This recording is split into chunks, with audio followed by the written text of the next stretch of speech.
دوستوں، پاکستان اور ایران کی جو تاریخ ہے اس میں کہیں بھی کبھی بھی کوئی کشیدگی نہیں رہی ہے، اور اب جو صورتحال یکایک پیدا ہوئی ہے یہ یکایک تو نہیں ہے، کھچڑی پہلے سے پک رہی تھی، پلان پہلے سے بن رہے تھے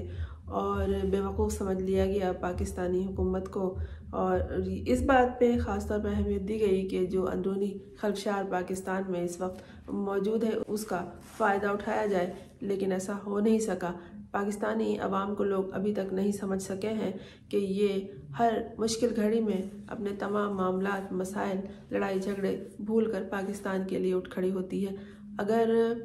ہم دہشت گرد ہیں تو آپ بھی ہیں۔ اگر آپ نے ہمیں اس قابل سمجھا کہ آپ ہمارے اوپر حملہ کریں تو ہم بھی آپ کے اوپر آپ کے اس قابل سمجھتے ہیں کہ حملہ کریں۔ عزت دو اور عزت دو، برابری کی حیثیت ہے۔ یہ پاکستان گرا پڑا ملک تو ہے نہیں کہ اس پہ جس کا جی چاہے، جس کنارے سے چاہے حملہ آور ہو جائے۔ اور دیکھتے ہی دیکھتے 48 گھنٹوں کے اندر جو صورتحال رہی اس کی جانب تمام خطے نے توجہ کر لی اور دنیا کے تمام ممالک اس طرف متوجہ ہو گئے۔ پہلے تو پاکستان کے معاملات کو وہ اندرونی معاملات سمجھ کے دور سے تماشائی تھے، لیکن اب وہ کمر کس کے اٹھ کھڑے ہوئے ہیں اور دیکھ رہے ہیں کہ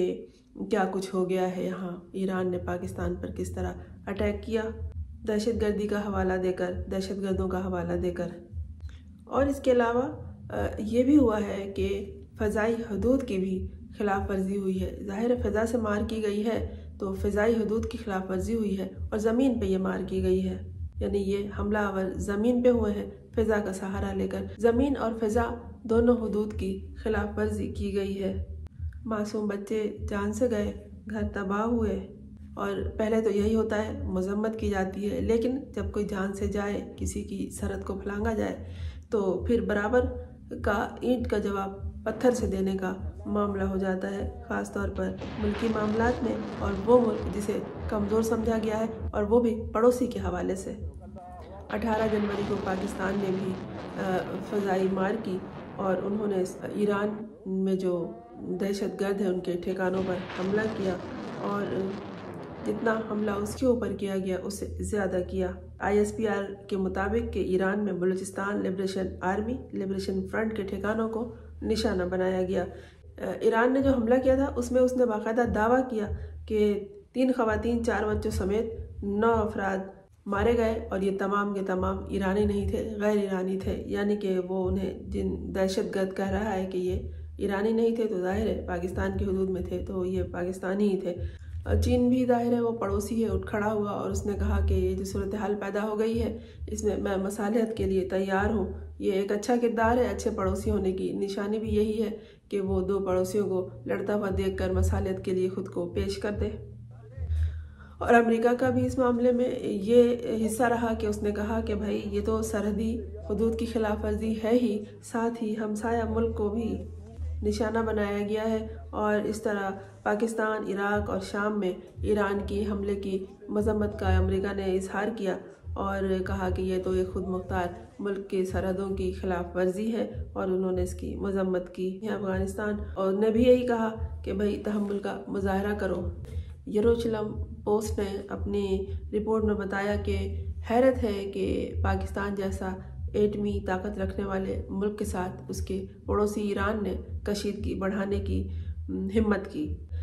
پاکستان کی وزارت خارجہ نے باقاعدہ ایک بیان جاری کیا جس میں بتایا ہے کہ پاکستان نے جمعرات کی صبح ایران کے صوبے سیستان اور بلوچستان میں انتہائی مربوط اور مخصوص اہداف کے خلاف مہارت سے فوجی کارروائیوں میں دہشت گردوں کے ٹھکانے کو نشانہ بنایا۔ مرگبر سرمچار کے نام سے خفیہ اطلاعات میں مبنی آپریشن میں متعدد دہشت گرد مارے بھی گئے ہیں۔ ترجمان دفتر خارجہ کی طرف سے جو بیان جاری کیا گیا ہے اس کے مطابق کچھ سالوں کے دوران پاکستان ایران کے ساتھ اپنے رابطے میں پاکستانی نژاد دہشت گردوں جو خود کو سرمچار کہتے ہیں کہ ایران کے اندر حکومتی علمداری سے باہر علاقوں میں محفوظ ٹھکانوں کے بارے میں اپنی تشویش سے مسلسل آگاہ کرتا رہا ہے۔ اس میں کہا گیا ہے کہ پاکستان نے ان دہشت گردوں کی موجودگی اور ان کی سرگرمیوں کے ٹھوس ثبوت کے ساتھ کئی ڈوزیئرز بھی ایران کے ساتھ شیئر کیے، تاہم ہمارے سنگین تحفظات پر عمل نہ ہونے کی وجہ سے یہ نام نہاد سرمچار بے گناہ پاکستانیوں کا خون بہاتے رہے، اور یہ کارروائی ان نام نہاد سرمچاروں کی طرف سے ممکنہ طور پر بڑے پیمانے پر دہشت گردانہ کارروائی کے بارے میں مصدقہ انٹیلیجنس کی روشنی میں کی گئی، اور دفتر خارجہ کے ترجمان نے یہ بھی بتایا کہ کارروائی پاکستان کے تمام خطرات کے خلاف اپنی قومی سلامتی کے تحفظ اور دفاع کے غیر متزلزل عزم کا اظہار ہے۔ ظاہر بات یہ ہے کہ اگر تم مجھے ایک گھوسا مارو گے تو ہماری طرف سے بھی ایک گھوسا ضرور جوابی ملے گا، اور یہ جوابی وار ہوگا، ہو سکتا ہے ایک سے زیادہ مار پڑ جائے۔ اب جو پاکستان کے جو حالات ہیں،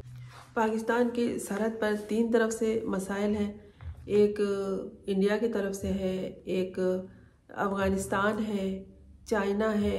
اور یہ ایران ہے۔ چائنا تو خیر ابھی ثالث کا کردار ادا کرنے کے لیے تیار ہے، لیکن جو کچھ ایران نے کیا ہے، ہو سکتا ہے جو اندرونی معاملات چل رہے ہیں اس کی وجہ سے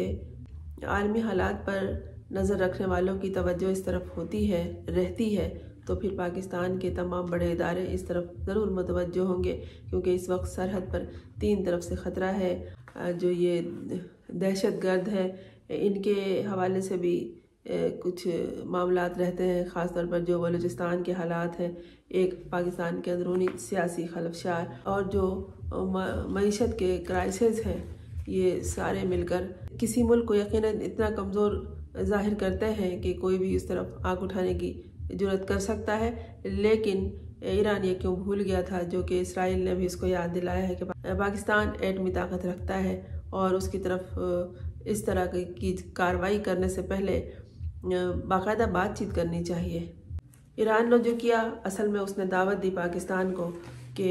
وہ بھی جوابی وار کرے، اور پاکستان نے یہ جوابی وار کیا۔ اگر تم ہمیں دہشت گرد کہتے ہو تو تم بھی دہشت گرد ہو، اور تم ہم پہ وار کرتے ہو تو ہم بھی تم پہ کئی وار کر سکتے ہیں۔ میں ہوں فرزانہ روی اسلم۔ آپ نے اگر اس چینل کو سبسکرائب نہیں کیا ہے تو کر لیجئے، تاکہ میرا اور آپ کا ایک تعلق جاری رہے۔